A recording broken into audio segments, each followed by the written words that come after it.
Mais alors, comment jeûner? Le standard biblique pour le jeûne, c'est de s'abstenir de nourriture et de ne boire que de l'eau.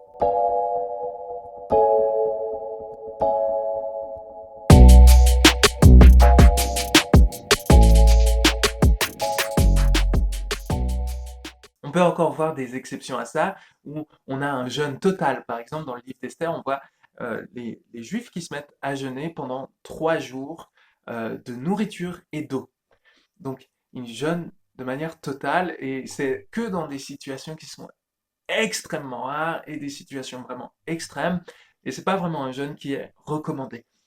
Par contre, il y a aussi un autre jeûne qu'on peut trouver qui est aussi une exception, c'est le jeûne de Daniel. C'est un jeûne où le prophète Daniel choisit de s'abstenir de certains aliments pendant une certaine période. Et dans la Bible, les jeûnes vont se faire de manière individuelle, où on a un individu qui se met à jeûner, ou alors aussi communautaire, toute une communauté, toute l'Église ou tout le peuple qui se met à jeûner. On voit qu'il y a différentes durées de jeûne. Il y a un jeûne annuel, par exemple, dans la loi du Lévitique, qui est un jeûne qui se fait pendant un jour chaque année, le jour du Kippour. D'autres durées de jeûne, on peut voir Paul qui, dans le livre des Actes, jeûne pendant 3 jours. On peut voir David qui jeûne pendant 7 jours. On peut voir Daniel qui jeûne pendant 3 semaines. On peut voir Jésus qui jeûne pendant 40 jours. Et à travers les siècles, dans la tradition de l'Église, on a aussi un jeûne qui s'est mis en place. C'était un jeûne qui était de 2 jours par semaine. Hein, il y a beaucoup de gens qui parlent de jeûner le mercredi et le vendredi depuis les premiers siècles. Et c'est un jeûne qui est très bénéfique parce que c'est un jeûne qui peut durer vraiment longtemps dans toute la vie d'un chrétien. Et c'est vrai, il y a aussi la possibilité, pendant un jeûne, de s'abstenir d'autres choses que de nourriture. Mais dans la Bible, quand on parle du jeûne, le standard, c'est vraiment le jeûne de nourriture.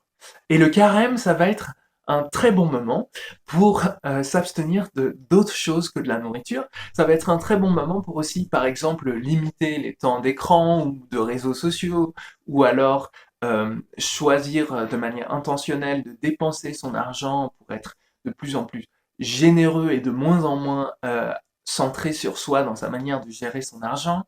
Euh, donc il y a plein de pratiques qu'on peut faire pendant ce genre de période, comme la période du carême. Euh, mais vraiment, le standard biblique, c'est de jeûner de nourriture. Donc si tu n'as pas de contre-indication médicale ou d'autres contre-indications qui feraient que tu ne peux pas t'abstenir de nourriture, je te défie, je te challenge à essayer vraiment le jeûne de nourriture.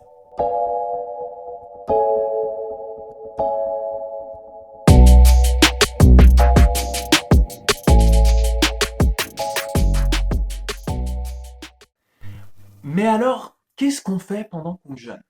Parce que c'est vrai, il y a beaucoup de gens qui m'ont déjà posé cette question en me disant: «OK, je sais ce que je dois pas faire, c'est-à-dire je dois pas manger, mais qu'est-ce que je dois faire?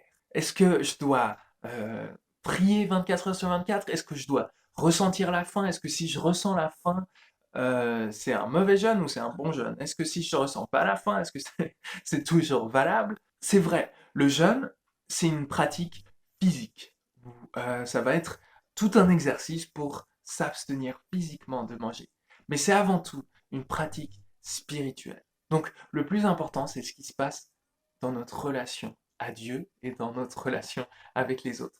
Comme je l'ai déjà dit, le jeûne, c'est une manière de prier avec tout son corps. Ça veut dire qu'en fait, pendant une période de jeûne, une période où je ne mange pas, c'est aussi une occasion, en fait, pour toutes mes activités de devenir des activités spirituelles. En fait, puisque je suis en train de jeûner, puisque j'ai une espèce de faiblesse dans mon corps qui me rappelle qu'il a certains besoins, c'est une occasion pour tout ce que je suis en train de faire, que ce soit mon travail ou ma relation avec les autres, euh, tout ce que je suis en train de faire prend une nouvelle dimension, une dimension spirituelle. Donc, à un certain moment, il y a la faim qui va se manifester, et à ce moment-là, je serai rappelé à ce que je suis en train de vivre. Je serai rappelé au fait que je suis dans cette dynamique de combat spirituel ou de prière, et donc mon corps va m'en rappeler de prier, va me rappeler et m'appeler à prier. Et même quand je ne suis pas en train de prier, le fait d'avoir faim, le fait d'être fatigué ou de devoir gérer les autres symptômes du manque de nourriture, même si je ne suis pas en train de prier, tout ça fait que mon corps va prendre le relais pour la prière. Ça veut dire que ma prière va sortir simplement de ce que je vis le matin ou le soir, ce que je vis dans mes moments particuliers. Ma prière va prendre le relais, enfin mon corps va prendre le relais pour porter ma prière tout au long de la journée. Quelques éléments pratiques que toi tu peux mettre en place dans ta vie pendant que tu jeûnes pour avoir un jeûne qui est intentionnel dans ta manière de vivre ta relation avec. En fonction de ta situation familiale ou professionnelle, si tu le peux, remplace les périodes où tu mangerais par des périodes où tu pries. Hein, des périodes où tu peux passer du temps avec Dieu, tu peux passer du temps à lire la Bible, à méditer sur sa parole, à chanter de la louange ou quoi que ce soit qui te repose, qui te ressource, qui te fait connecter avec Dieu ou alors qui te permette de te battre pour une cause dans la prière. Une autre chose que tu peux faire durant tes journées, c'est chercher à discerner la voix de Dieu.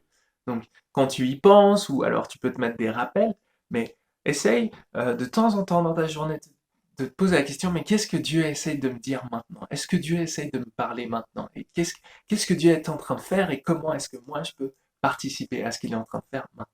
Dans tout ça, oublie pas que c'est un moment de lutte spirituelle. Ça veut dire que ton moral, tes dispositions, tes motivations, ton envie, tes désirs de jeûner, tes désirs de vivre avec Dieu vont être mis à l'épreuve.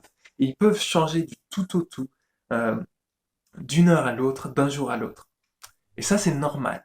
Et Dieu t'appelle à triompher de ça, à voir que c'est un combat spirituel. Il y a quelque chose qui se joue spirituellement et donc tu as un appel à triompher de ça par ta foi en Jésus, à t'attacher à lui et par l'Esprit, à triompher de la volonté d'abandonner, de la volonté de, je sais pas, désobéir ou de faire autre chose. Et finalement, une pratique clé qui peut t'aider aussi à vivre le jeûne, c'est de te rendre compte que le jeûne, c'est un moment où tu peux arrêter de penser à toi-même pour penser aux autres. Et ça veut dire que, en fait, euh, préoccupe-toi hein, dans ta journée de ce qui se passe autour de toi, ce dont les autres gens ont besoin.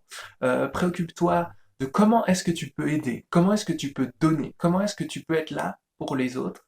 Et ça va t'aider non seulement à ne plus penser à ton estomac, ça va aussi t'aider dans ta vie spirituelle à voir que le monde ne tourne pas autour de toi et que Dieu veut t'utiliser pour bénir les autres. Dans sa générosité, Dieu a fait en sorte que toi, tu sois là, que toi, tu existes et que tu puisses encore plus bénir ce monde.